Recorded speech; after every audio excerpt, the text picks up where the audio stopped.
Hello, welcome to my Civilization 5 Let's Play.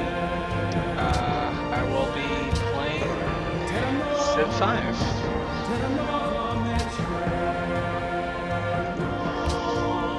And we'll be selecting probably one of my favorite civilizations to play, which is the Incas.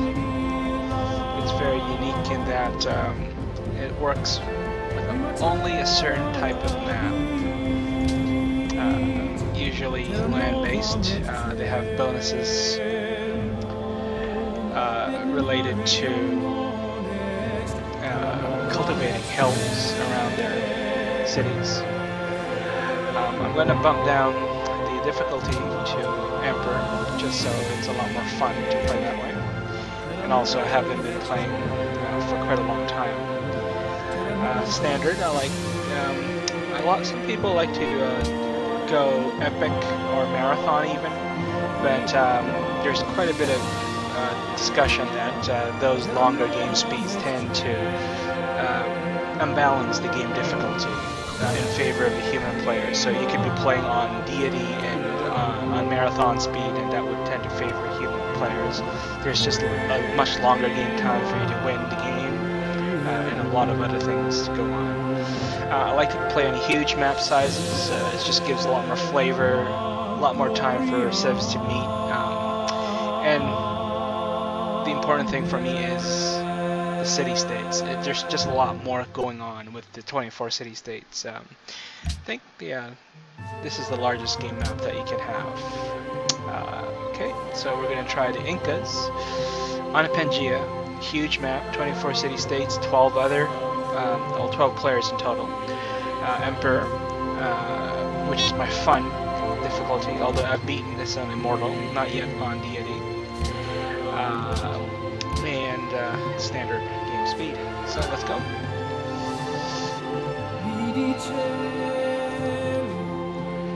O ye who remakes the world, your loyal subjects greet you, King Pachacuti.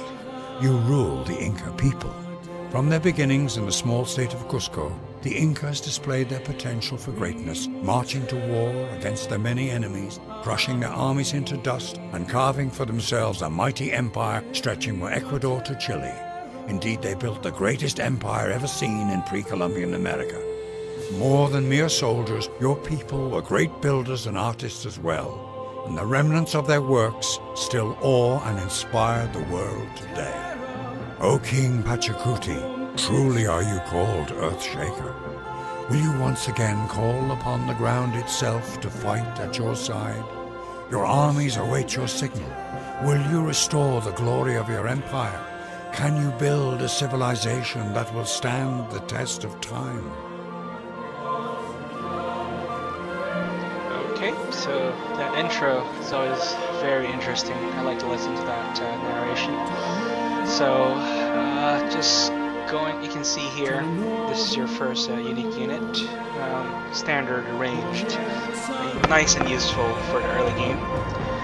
This is what really makes or break the Inca, the terrace farm. So it really is dependent on how many hills and mountains you can find in your starting spot. And I can see here, there's a mountain here, there's some hills.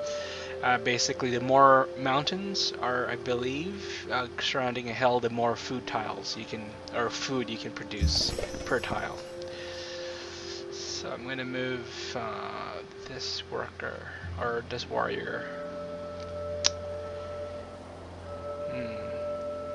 Mountains. Okay, we want to scout out, see how good this starting point is. So we're going to move over here. You can always leave the first turn and actually not settle your settler until you're certain. But I'm liking the starting spot here. You can see there's a river, two rivers actually merging here into what looks like an outflow. I can see here the water is moving north to south, so we know that this is the coast down here. and these are floodplains, so they will give us a lot of food. And we know that there are hills here and a mountain here, so these will also give us more food with their terraces. So this will be a major city if I settle here. So I'm going to start settling, and the name will be Cusco, the Incan capital. Scouts is a must for this game. Lower difficulties, you can do whatever you want, but here we want scouts. And Emperor is a bit leisurely. I can grab the early wonders, a few early wonders, and I like to go for calendar. Although with a with a desert tile here, I'm almost debating if I want to go for Petra or Petra. But that means I'm going to be exploring down here, and I know I can probably grab an early religion, and I much prefer here because religion gives you basically stat modifiers over the long term, and the more turns you have a religion that's pumping out religion bonuses, the more bonuses you accumulate over time. Okay, so I'm going to finally move this over here. Oh, so okay, so this is less promising than I thought. I thought there would be more mountain tiles down here. So you can see here, this hill is bordering this mountain, so it's not as promising as I thought, unfortunately. But I can see here that this is in range of my city, 3 tiles, 1, 2, 3, so I can get something out of this as well, and probably out of this. So it's not a lost cause. Oh great, I got a marble, that's a good start. And some cattle, so that's very good. So a second city here would be absolutely killer because I can see mountain, hills, so this would be a great spot for a second city too.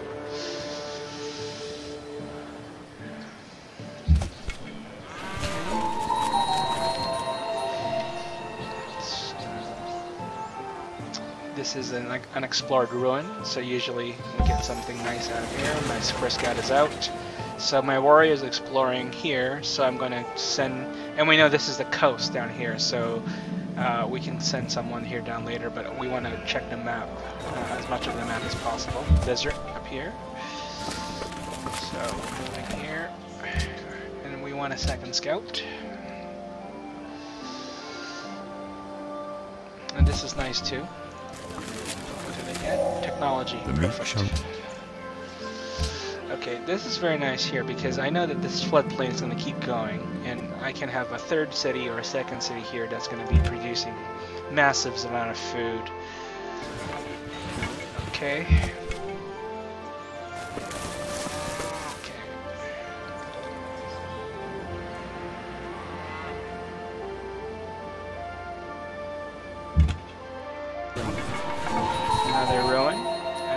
As you can see, the advantage of exploring early is you get to grab these before the AI does. And the AI is quite meticulous in how to explore. In previous games of Civ, they maybe have cheated, like they know where the camps are. As far as I know, in this game they do not. They just kind of go in a general direction of where they think the camps may be. Here, this is kind of a NQ camp, non-high quality camp. It just gives you a map of the surrounding areas, and I know there's a barbarian camp, so we know now that they'll be sending stuff down to our city later on to harass us, so we have to start building our defenses sooner or later. So, keep going here.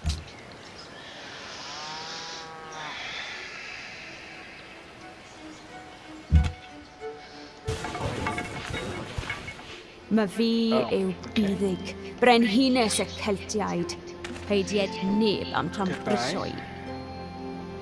Let's see here now. Rydym yn glistiau I gyd. Can't accept embassies yet, so I know they don't have writing. I believe that's when we get embassies. And yeah, the Celts can be a nuisance. They have religion bonuses, so they will be early leaders in religion, so they might put a wrench into what we can grab in terms of religious bonuses, but not a huge threat over the long term. I'm just gonna see the research here. Let's see.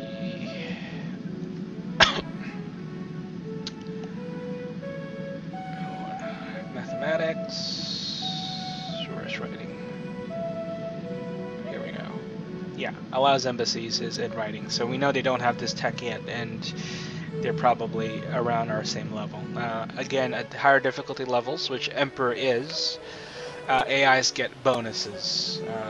Faster building speeds, free techs, and stuff like that. More units to start. I think in Deity, they get a second settler to start. So yeah, it's a huge advantage if you play that high. Okay, we're gonna send this one down to the coast. Just swing around, check these lands out. This might be a good place for a coastal city. So you can see here, I'm already kind of eyeballing where my cities will be. This might be a good second city, just to cover my northern area and grab these luxuries and this stone here, and just, you know, take advantage of all this floodplain. A city here to grab the marble. Get the bonuses from the hills here, and maybe a city here as my coast. So that will be like the core of my empire, and my capital will be nicely protected, at least from 3 sides. We'll have to see how this evolves later, but that's kind of a long term. So now I've done 2 scouts. I can build this, but I'm gonna hold off because I'm gonna get this for free later on as part of my social policy bonuses. Depending on your build start, you may get a new tech research just as you finish your second scout. But because this is a good starting spot, there's a lot of stone, extra production, you can see here, giving me extra production. I've built my scouts faster than my researches, so my research is 1 turn away. So instead of wasting 1 turn on here, I'm just going to start building a warrior. It's going to take up 1 turn, then I'm going to switch over to the shrine to start getting some faith, which is my religion modifier. Oh, it looks like someone's already founded, oh, the Celt, of course. They founded a pantheon, which is kind of precursor to religion. What makest thou? So pottery is a nice tech to have because you get access to granary, which keeps you growing, and shrine, which kicks off your faith, which is basically the more faith you have, the faster you advance through a religious tree, which is you start with a pantheon, kind of like an early pre-monotheistic religion, and then you advance to a real religion. And here I'm aiming for the Stonehenge because that gives me 5 faith and 1 great engineer points, which is very nice. Great engineer points will matter for free great engineers later, and these people can bomb, or I guess you could call a speed up building wonders down the road, which will be very nice. Okay, so there's another ruin down here, and I see this nice spot. This is a nice spot here for a 3rd city.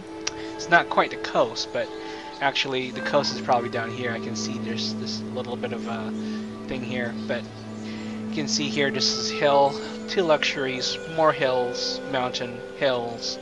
So we know these will get food bonuses from the mountain here.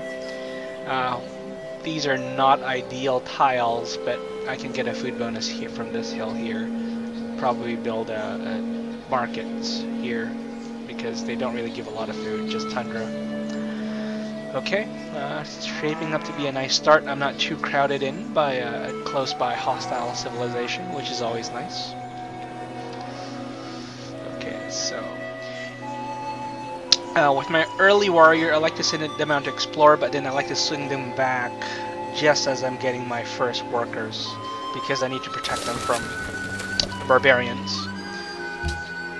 And I want to build as little warriors as possible, as few warriors as possible in the first few turns, because they kind of waste your hammers and they don't really add anything. culture. That's nice. So I'm going to get a social policy now because I'm 32 out of 25. And let's see here. Okay, I'm wrong again because actually this river is flowing down through here. So the coast is probably... No, did I misread the flow of water? Okay, the water is flowing down here and up here. So the coast... This is weird because the water is doing a U-turn here and the water is flowing down through here. So actually the coast is nowhere nearby. The water, it's very weird water. Water physics. So the coast is probably, if I follow the water, up here somewhere. So the water is flowing down like this, and then up here, and then this is actually a water flowing down from the mountain, from the ice caps here, down here. And then here more water flowing down, so that's one way to find where the coast is, but in this case it kind of threw us a curveball. Okay.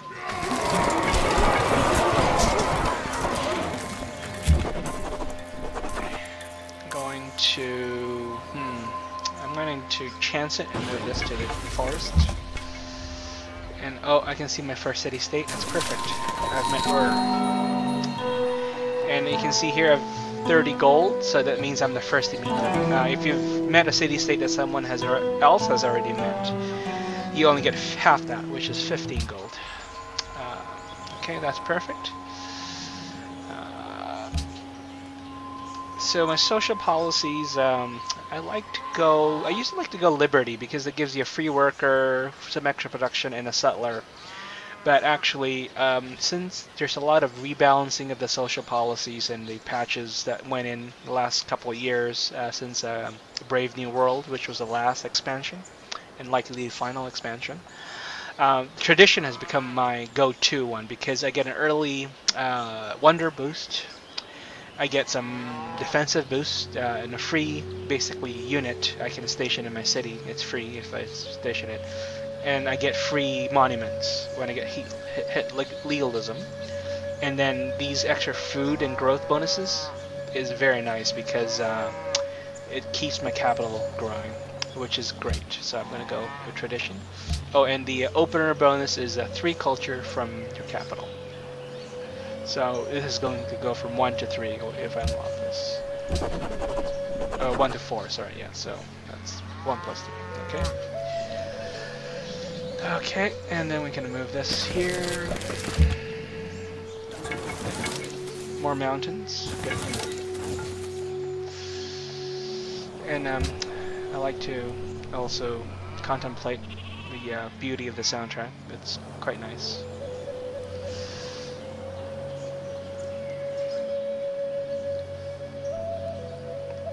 The soundtrack in Civ 5 is comprised of folk tunes that basically the sound team assembled. So it's actually real, not made up tunes. And they're all quite nice. The Native American, I guess, or the First Nations, Aborigines soundtrack like this one, the wind flute or some kind of flute they're playing, is one of my favorites. Oh, here we go. The people of the United States of America welcome you. I've met Americans. Could someone I Proceed. might want to watch out for? They do not have writing also. The US, or the Americans, are middle power, I guess, in Civ. They don't really have great traits. And I think Firaxis, being an American developer, has kind of made a point not to give the Americans a super buff. But they can be quite aggressive if they think you're a threat to world peace, or to their version of world peace. So you have to be careful when dealing with them. But usually not a huge threat. Scouts, as you can see, I'm here. I don't want to move them because then I lose my defensive bonus. So I'm going to heal him here, and this barbarian will likely keep attacking until they run low on health, and I'm going to get free experience points. So I'm going to heal him here. And here, what I'm doing now with my warriors, I'm going to swing this warrior down. I'm going to see if they have a free worker. I can see. It's a bit of a trick, but I accept it as part of what you need to do to play at higher difficulties. And Emperor is not the highest difficulty, but it's kind of where you want to start weaning off out of crutches. Crutches would be things that you can do at lower difficulty that you can't do at higher difficulty. And stealing a free worker at the start is one of the things you can do at higher difficulties, so it's nice to do. Okay, so I'm going to give them a survivalism upgrade. This will give them a free HP bonus each time they heal. Okay.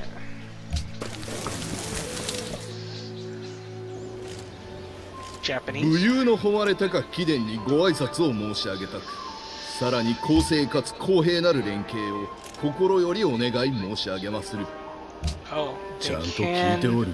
they have writing already, so we know they're slightly ahead of us. I'm not going to accept embassies at this point. The Japanese are, again, a middle power like the Americans. I think they're stronger when played by humans because their traits is very dependent on Bushido, which is their trait, is very dependent on basically being smart about how you use your units. And usually the AI will just throw their units away, attacking or defending or doing whatever, so they don't get you to use the full benefit of the trait. And Bushido basically lets the human player or the player of the Japanese civilization fight their units at full power even if their health is low. And you can see how powerful that can be. Free How time, happy perfect. are those whose walls already rise? And I have a unit here coming from the south, I guess, and my warrior is here, so I can start moving my warrior away towards my capital city.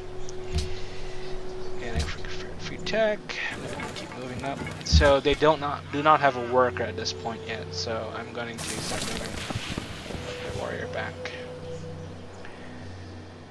Oh, I made a mistake here. I kept building a warrior, forgot to switch to the shrine, so let's do that. The reason I'm not building the warrior is our income is a little tight, and I don't want to have an extra unit to support too early. That's kind of the way the game punishes you for overbuilding early. Again, the AI at higher difficulties get bonuses, so they do not suffer the same kinds of financial strain that you do. But it's kind of fair trade, I suppose, because they don't manage their finances as well, too. Okay, that 20 culture I got earlier really helped me along because I'm already on my second social policy.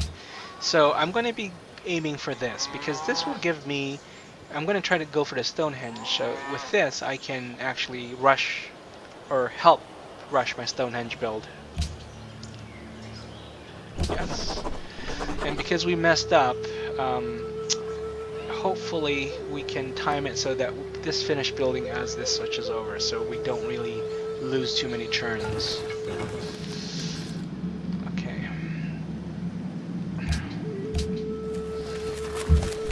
And I really like this effect. As you pan through, you can see the sun glinting off the rivers, and it's one of the nice things that they kind of put in to the map. And you know, Civ is not really known for graphics, but Civ 5 has a very nice look to it. I think it's stood up quite well over the years.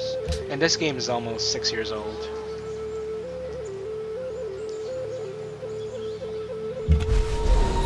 Okay, barbarians who are attacking. I just moved in my warriors just in time. And in Civ 5, your cities can actually defend themselves even without units. You can see here there's nothing stationed, but I can bombard these. Okay.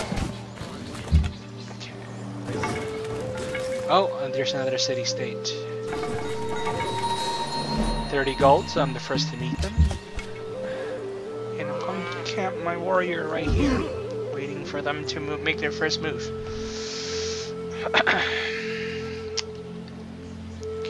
Where's my other... Okay, so our warrior's kind of healed up, or my scout is kind of healed up, so I'm gonna move him up here.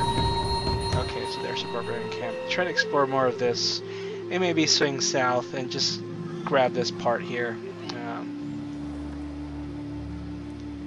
Although I can probably send my warrior around here just to get a little bit more of here explored. Oh, I found a natural wonder, which is nice. But it's not really near where I plan to expand, so it's kind of just there. But, you know, natural wonders add 1 happiness to your civilization, so it's always nice to find them. As far as I can see, these cities don't have any workers yet, so I'm going to move this one back here. I'm going to keep moving this here. I'm going to bombard this one more time. And the AI, the barbarian AI is set to be aggressive, but they know when they're outmatched. So I've had my warriors fortified, which I think is a scaling bonus. The more you get more fortification defenses, the longer you fortify. So this is the first turn on a hill. So I think they have like a 75% defensive bonus at this point. Could be wrong about that though. Like I said, I haven't played this game in a few months.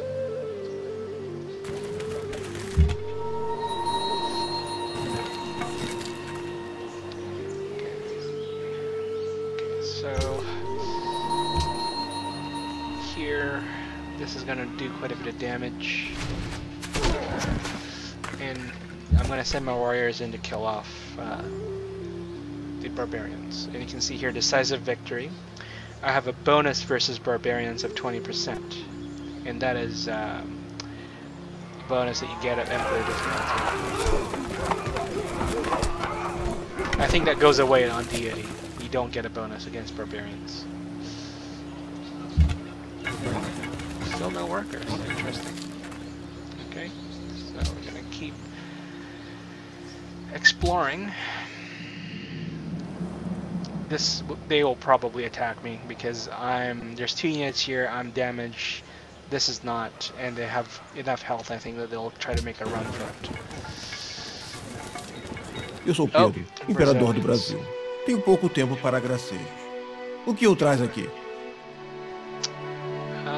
Let's see. Estou ouvindo. Yeah, they already have writing, so... And they have a nice income, so I'm going to actually sell my embassy. So I'm going to let them set up an embassy in my capital for 1 gold per turn. So that's 30 gold, and that's a lot of money in the early game. Okay. The Brazilians can be a threat. They're a culture threat, though. They're peaceful generally, and they don't expand very much because the way their civilization is set up is that they don't really benefit from expansion. And that's one thing I like about Civ 5 is in the previous Civ games you tend to... Oh, the Chinese. 我是女皇帝武则天。中国追求和平，以谋求自身发展。人不犯我，我不犯人。 Okay, I'm going to sell my embassy again for 什么？ gold. Chinese can be dangerous, but I'm going to take the chance here that they're okay.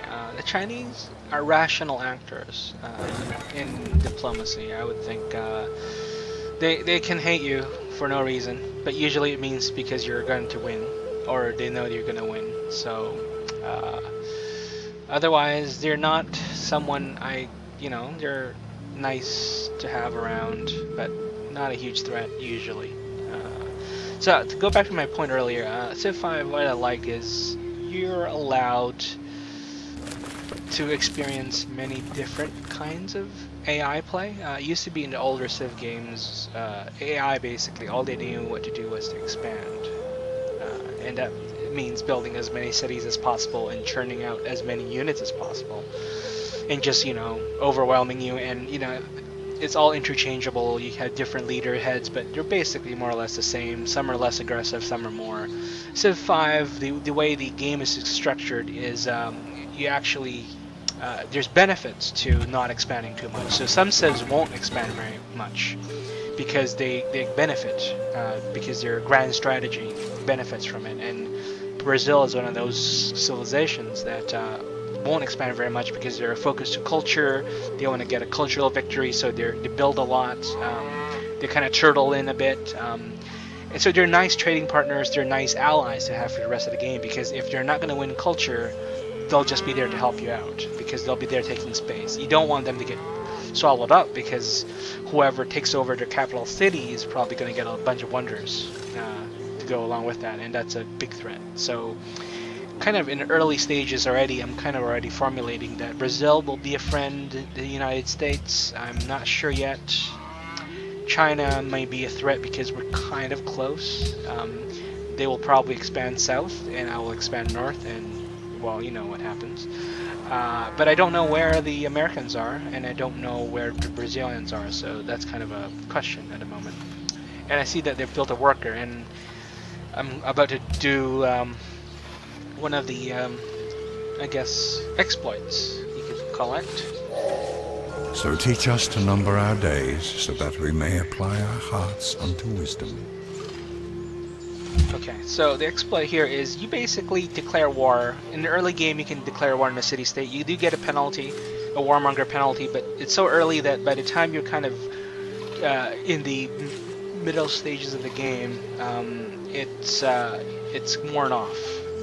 And really, I have no intention of taking over this city. I don't like taking over city-states, but I want this free worker. So I'm going to attack, yes, declare war, and immediately sue for peace. Okay, so they're going to hate me for a bit. I don't really care, because I got their free workers. Okay, so I have my warrior here to protect the workers that's about to come over and start improving my lands. What do I want to do next? Animal husbandry. Again, I messed up here a bit because of that warrior build. I'm actually one turn short. I should be building my Stonehenge now, so I'm going to lose one turn. I hope that doesn't cost me Stonehenge.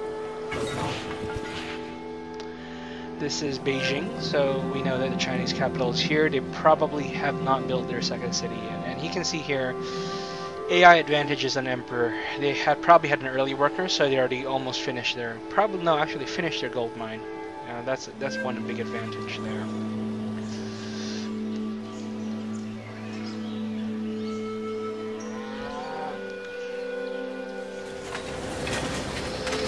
So, okay, you can see here, Wu Zetian has 15 happiness, Unmet player 20, Japan 13. We're probably way down here. Yeah, we're at 6. And this is expected. At higher difficulty levels, the AI gets a happiness bonus. Actually, their happiness, they play their game as if they're playing on Chieftain in terms of happiness, so they don't get the same penalties that we do. I think they only get 4 happiness per luxury, and they still get 5 or 6. Okay, we're going to try for Stonehenge, and probably should have done this a while ago. I'm going to go production focus, more hammers, and as soon as I get my worker over here, I'm going to start mining this to get even more. So that's 23 turns away.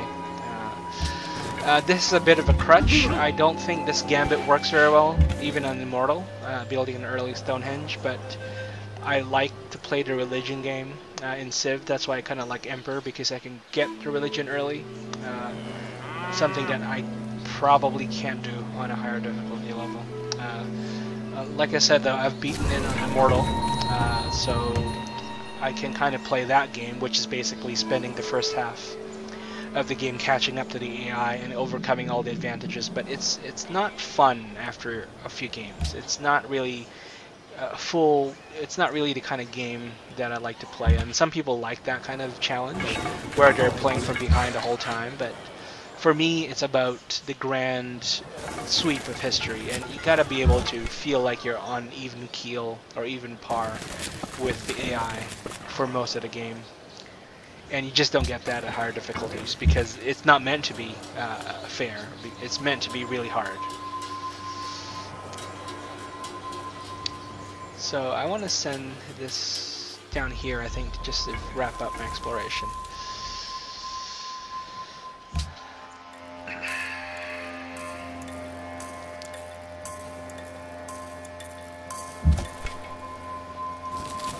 Oh, here's the coast.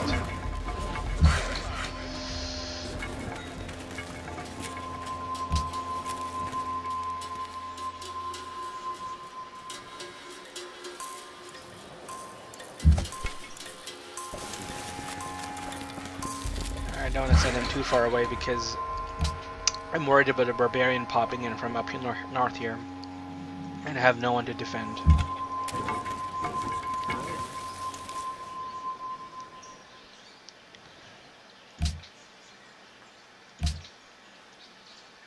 Okay, 2 more civs have had enough culture that they founded the Pantheon.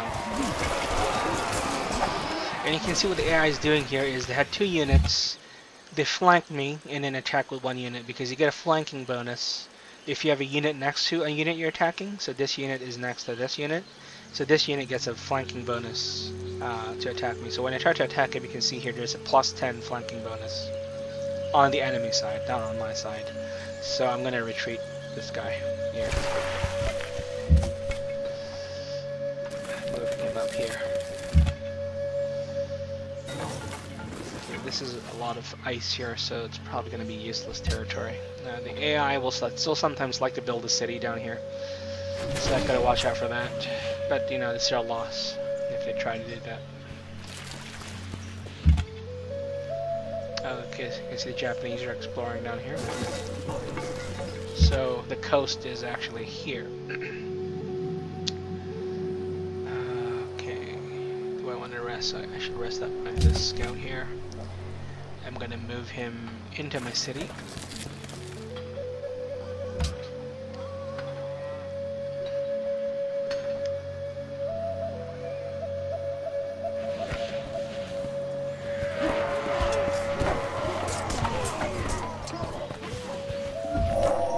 Thou shalt not muzzle. Perfect. I found a horse, so that's going to help me with the production. Because this was formerly just giving me two food. Now I get an extra hammer. That should help me speed up my production. Down to 15 turns. Temple of Artemis is nice to have. Again, I won't be able to run the gamut here in higher difficulties, but this is a lower difficulty, and it also is on the way to the watermill, which I want, so I'm gonna go here. You can see here I'm actually intentionally avoiding the Great Library. That's one of the crutches that people have because it's such a great early wonder. 3 science, 1 culture, great science point, and 1 free tech. And a lot of players want to go for this, and you can get this wonder at maybe even this difficulty level. But because a lot of civs start out with writing, it's actually one of the harder wonders to get, just because of the luck of the draw. If they get writing early, they'll start building this way before you can even research the tech. So I just don't bother with it, and I'm fine with that.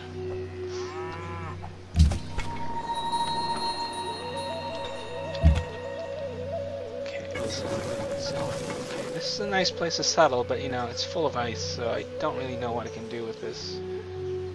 Down here, it's probably not my priority. So you can see here, I think this city that I attacked wants a trade route. So these are little quests that cities give you, and you get reputation points, and later it comes into play because if you most civs won't take over a city. Some will take them over if it's a nuisance to them, but most won't. And you kind of build your diplomacy really not just between the big guys, but between these city-states. And these will be your votes for the UN victory if you're going for that peaceful win, or not so peaceful win. It's a very nice thing that they added in Civ 5. It really adds a lot of flavor. You know, it gives the whole notion of national interest a different meaning, because in previous Civ games, national interest to you is just, you know, how much land I have. But here, you can, you know, legitimately want to protect your city-states from being attacked. So, you know, you're protecting people that are not part of your civilization from attack. So it's a very nice way of constructing a more geopolitical view of how you manage diplomacy outside of the linear winner-loser type deal. And befriending the city-states also gives you bonuses. So is a maritime city-state, so if you're their friend, they give you some food. If you're their ally, they give you even more food.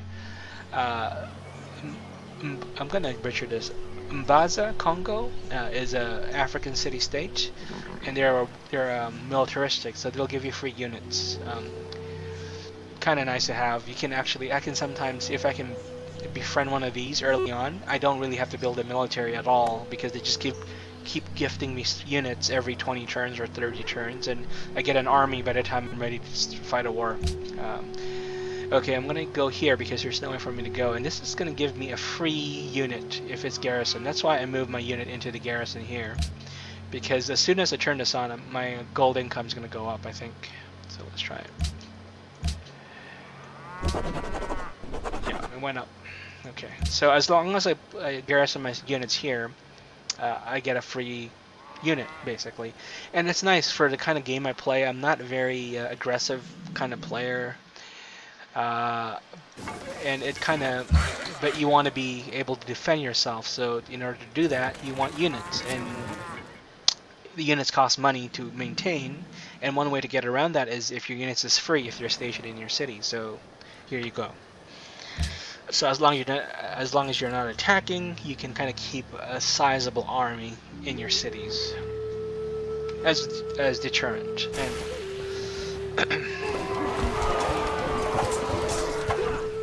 I can see the Chinese are starting to move out. So this is interesting because if you have an early access to their lands, you can see where they're expanding. So they're actually not expanding towards us; they're expanding to the west of them, so it's nice. So we know that they might be workable. They might be someone we can work with later on.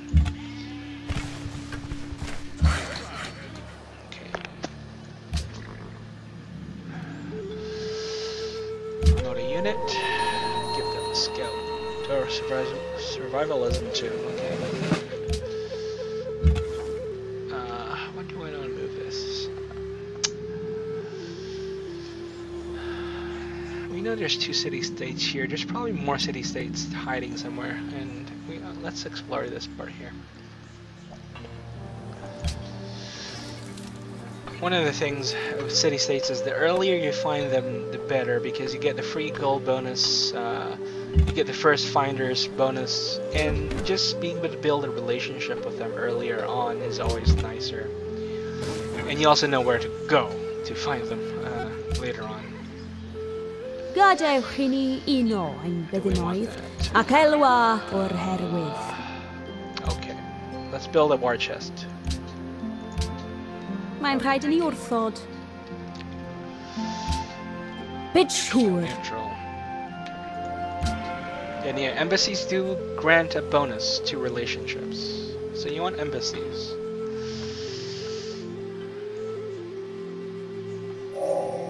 The half of the Arab.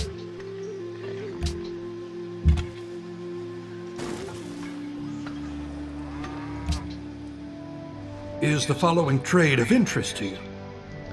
Yeah, so the AI will usually, after a certain amount of time, decide who they want to be friends with. It's usually not a conceited way. It's just the AI decides, okay, we can work with this civ. They look peaceful enough. Let's be friends. So yeah, let's work together because I don't even know where they are currently in the map. Although later on, AI can be two-faced. They can offer to be friends with you, knowing full well that they will break that friendship and attack you. They do have that kind of double face, but it's not something they do early in the game. Early in the game, they're kind of just putting the feelers out to kind of find friends. So that's probably a genuine offer. But again, I know a lot of Civ 4 players have difficulty transitioning to Civ 5 because in Civ 4, it's very easy to manipulate the AI to your ends in the sense that you can kind of bribe them to be your friends and they kind of won't attack you for as long as you keep giving them stuff. In Civ 5, friendships last a set amount of turns. So if I go to my diplomacy, you can see here global politics, deal history, relationships. Where is that? Here we go. No. Good day. Oh, it's out here somewhere.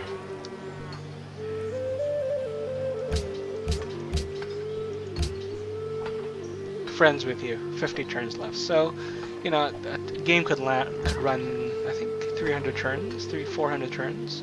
So relationships change. After that 50 turn, they might decide not to renew it because during the 50 turns, you grew too powerful, you attacked some of their city-states, you took some of their cities, you declared war on their other friends, or you did something to upset them. So they'll decide, okay, after that 50 turn, we're done. We're not friends anymore. So it's a very, okay, it's not realistic, but it's much more flexible and fluid than previous Civ games, which is basically kind of, if I understood it, basically the AI can only remember what happened the last turn and it kind of iterate their relationship that way. Okay, they've given us another quest, so they want to attack this and they want to trade routes. So if I can get those two up, I can probably repair that relationship really early. So I'm in a nice position here to be a friend with this city-state sooner or later.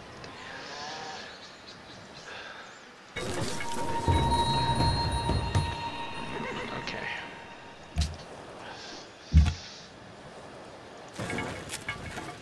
Okay, I see borders here. This looks like someone I haven't met yet, so I'm gonna get a leader to pop up.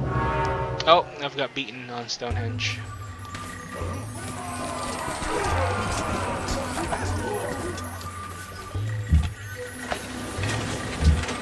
Here. Oh, this is the Americans. Okay, so we know the Americans are next to the Chinese, which is perfect because the Chinese is expanding towards the Americans. The Americans look like they're expanding towards the Chinese. This is New York, which is not their capital city, so Washington is somewhere here probably. And they'll probably fight each other sooner or later, and they'll leave us alone. Okay, I'm gonna try Temple of Artemis.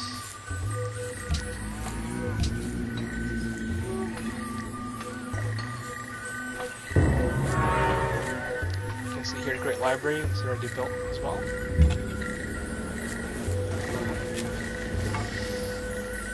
And that looks like it's probably Washington.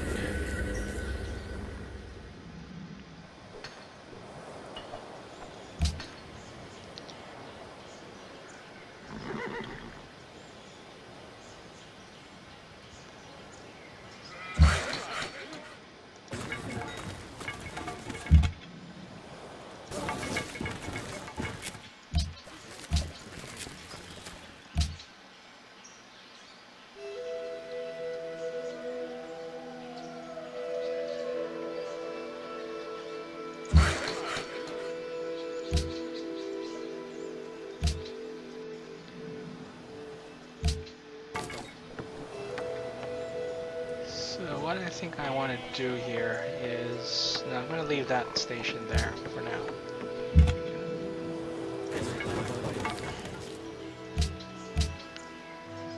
Is the following trade of interest to you? Let's take it.